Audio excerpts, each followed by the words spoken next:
안녕하십니까. 2024년 11월 27일 최병무의 팩트 시작하겠습니다. 자, 이재명 민주당 대표의 위증교사 무죄 판결. 이 판결문이 과연 어떻게 나오게 된 것이냐. 그리고 이 판결문은 왜 상식에 어긋나냐 하는 건 지금 뭐 언론 매체들거나 법조인들 뭐 이런 데 사이에 지금 논쟁이 되고 있습니다. 근데 그 논쟁이 거의 일방적입니다. 이 판결은 잘못됐다. 뭐 이런 식이죠. 저도 김진성이 위증할 이유에 대해서 한번 유튜브를 해드린 적이 있습니다. 위증은 있었는데 위증교사는 없었다. 고의성이 없었다. 뭐 이렇게 이제 요약을 할 수가 있는데, 김진성 씨의 위증은 있었거든요. 그러면 김진성 씨가 무엇을 노리고 위증을 했을까? 위증은 법정에 가서 선서하고 만약에 이게 위증이었을 경우 처벌을 받겠다고 약속을 합니다. 그럼 김진성 씨는 처벌을 감수할 만한 동기가 있어야 되는 거죠. 사람의 행동이라는 거는 늘 어떠한 이익, 그게 뭐 돈일 수도 있고 아니면 무형의 이익일 수도 있습니다. 그랬을 때 그게 동기 유발이 돼서 행동을 하는 거거든요. 그걸 부정할 수 있는 사람은 아무도 없습니다. 지금 김동연 재판부도 그거 부정하지 않을 겁니다. 그러니까 김동연이 아니고 김진성 씨가 위증을 할 이유가 판결문에 설명이 돼야 된다. 근데 그게 설명이 없다. 김진성은 왜 위증을 했을까? 거기 판결문에 보면 이재명의 요청에 의한 것으로 보인다 이렇게 되어 있습니다. 그럼 그게 위증교사 아닌가요? 이재명이 위증을 요청해서 김진성이 위증을 했다. 그러면 이재명은 위증교사, 김진성은 위증. 이렇게 되는 거죠. 그러면서 고의성이 없답니다. 위증을 시키려고 김진성을 접촉했다. 그 자체가 고의 아닌가요? 아무 의미 없이 그냥 김진석 씨 나와서 사실 그대로 증언해 주세요. 그러면 뭐 도움이 될 것 같아요. 요 얘기만 했으면 모르지만 그 녹음 파일을 보면 그렇지 않거든요. 그래서 김진성이 위증을 할 이유 부분에 관한 설명이 판결문에 없기 때문에 이 판결문은 미완성이다. 제가 이런 말씀을 드린 적이 있었고, 그런데 또 하나 이 판결문이 간과한 부분이 있습니다. 매우 중요한 겁니다. 자, 검찰 수사에서 드러난 내용을 보면 이재명과 김진성의 관계입니다. 이재명과 김진성 관계. 무슨 얘기냐면 이재명 경기도지사가 2018년 12월에 김진성 씨한테 통화를 하기 전에 이재명 지사는 이미 정진상, 그 다음에 저는 김용이라고 했는데 보니까 김용이 아니고 김인섭 씨를 통해서 한 모양이더라고요. 김인섭 씨를 거쳐서 이미 너 증언해 줄 생각이 있느냐? 그 증언이라는 위증이죠. 타진을 했더군요. 그러면 이재명은 왜 정진상과 김인섭을 통해서 타진을 했을까? 이재명이 녹음 파일에 보면 김진성한테 통화를 하면서 인섭이 형님은 요새 만납니까? 이렇게 묻는다는 거 아닙니까? 그거는 김인섭이 김진성 씨에 대해서 가지고 있는 우월적 지위, 이거를 상기시키는 겁니다. 환기시키는 거죠. 왜 그러냐면 김진성은 그때가 14년인가 그럴 텐데 김인섭이 감옥에 갑니다.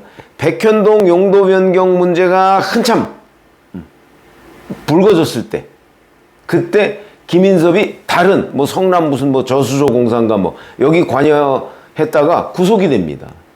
그 김인섭은 깜빵에 있고, 그 다음에 정진성이나 이재명은 성남시에 있는데 그 둘 사이에 연결해 가면서 김인섭의 편지, 로비 이런 거를 대신 전하고 한 사람이 김진성입니다.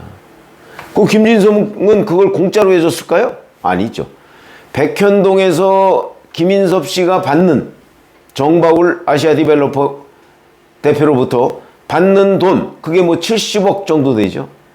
그거의 4% 정도를 받기로 했다는 게 지금 변호인들 설명입니다. 4%면 한 3억 가까이 됩니다. 3억.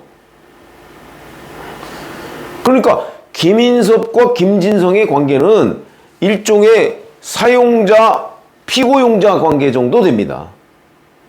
그런데 2018년 12월까지 김진성 씨가 김인섭 씨로부터 그 돈을 못 받은 상태거든요. 그러니까 만약에 김인섭의 요구를 받아들이지 않으면 그 돈을 영영 못 받을 수도 있다 하는 불안감에 휩싸여 있는 상태입니다. 그런데도 김진성 씨가 김인섭 씨의 요구를, 정진상, 김인섭의 위증 요구를 받아들이지 않습니다. 아, 이건 너무 심하다, 뭐 이런 거 아니겠어요? 안 하려고 했던 거죠. 이런 관계에 있다 보니까 몸다른 이재명 경기도지사가 직접 나선 겁니다. 위증을 안 하려고 하네? 그러니까 나를 안 도와주겠다 이거지. 그래서 직접 전화를 하는데, 그러다 보니까 굉장히 경계심을 가지고 접근을 하는 거죠. 왜냐면 위증을 안 하려고 하는 사람한테 지금 위증을 설득해야 되니까. 근데 이게 만난 것도 아니고 전화로 하면 녹음될지도 모르고. 그래서 중간중간에 있는 그대로, 사실대로 기억을 되살려서, 그러나 나는 이렇게 생각하는데, 나는 이렇게 들었는데, 그러면서 그쪽으로 자꾸 유도를 하는 거죠. 길게 유도를 하니까 김진성 씨가 금방 알아차리죠. 이게 무슨 뜻인지. 그러니까 그러면 제가 어떻게, 그러니까 그때 바로 변론 요지서를 보내줄게요. 요대로 위증을 해주세요. 이런 얘기죠. 근데 이 뒷부분은 나와 있는데, 통화 녹음에 앞부분에 김진성, 김인섭, 이재명과의 이 먹이사슬 관계, 이 부분을 판사가 간과했다는 거죠. 굉장히 중요한 일이죠, 이게. 그것 때문에 위증이 발생한 겁니다. 위증을 안 하려고 했던 사람이거든요, 김진성이. 그런데 이 먹이사슬 관계 때문에 압박을 받아가지고 어쩔 수 없이 위증을 했다. 그렇게 보이는데, 지금 이 흐름이. 그런데 거기에 대해서 판사는 아무런 판단을 안 했다. 원래 판결문이라는 거는요, 검찰이 주장하는 거를 쭉, 검찰 주장이 이러이러하고 피고인의 주장이 이러이러한데 내가 보기엔 이러이러하다, 요렇게 나옵니다. 그러다 보니까 만약에 지금처럼 무죄일 경우에는 검찰이 주장하는 내용을 하나하나 다 반박을 합니다.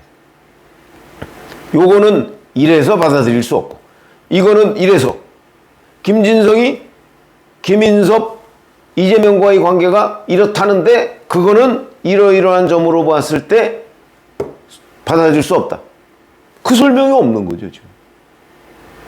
그 설명을 해야, 이재명, 김진성의 압박에 의해서 이재명, 김인섭의 압박에 의해서 김진성이 위증을 했구나 하는 게 입증이 되는 거죠. 근데 그게 입증이 되면 위증교사도 입증이 돼야 되는 거죠. 위증교사도 그렇게 시킨 거죠. 근데 그 부분에 관한 판단을 안 했다. 김진성이 위증을 할 이유에 대한 설명도 없었고, 그 다음에 이재명, 김인섭의 압박에 의한 김진성의 어떤 심경 변화, 위증을 안 하려고 하다가 하게 된 동기, 이것도 판결문에 없다. 그럼 이 판결문은 도대체 처음부터 이재명은 무죄라는 결론을 내려놓고 꿰어 맞추다 보니까 곳곳에 판결문에 구멍이 생긴 거지. 그래서 제가 보건대는 이제 결국은 이재명, 김인섭, 김진성 이 먹이사슬 관계가 어찌 보면 이 위증과 위증교사의 핵심 연결고리인데 판결문에 그 부분을 제대로 판단하지 않았다 하는 부분이죠. 그런 걸 보면 이 판결문이 얼마나 불완전하고 논리적으로 앞뒤가 맞지 않는가 하는 것을 충분히 알 수 있는 그런 것들이 지금 언론 매체에 쏟아지고 있습니다. 오늘 아침에도 쏟아지고 있습니다. 자, 그러나 뭐 1심 판결 이미 나와버린 거고요.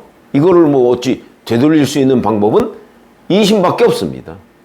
그러니까 결국 2심에서 바로 잡힐 것이다 라는 것이 지금 법조계의 압도적인 견해입니다. 근데 그러기에는 1심 판결문의 허점들이 무엇이냐 하는 것에 대한 분석이 필요하죠. 아마 검찰도 지금 그걸 분석하고 있을 겁니다.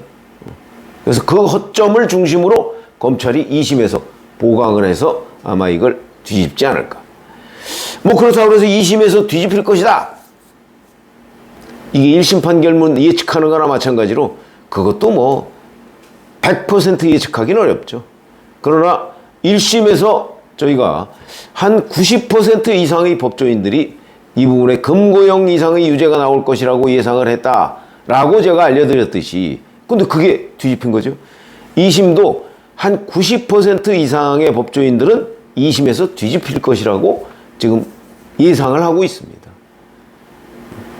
그래서 그 부분도 100%가 아니니까 하여튼 한번 좀 지켜보시는데, 1심 판결문은 이런 식으로 허점 투성이다 하는 것을 말씀을 드리겠습니다. 이 이유는 결론을 내려놓고 그러니까 꿰어 맞추는 거, 이건 그러니까 다큐멘터리가 아닙니다.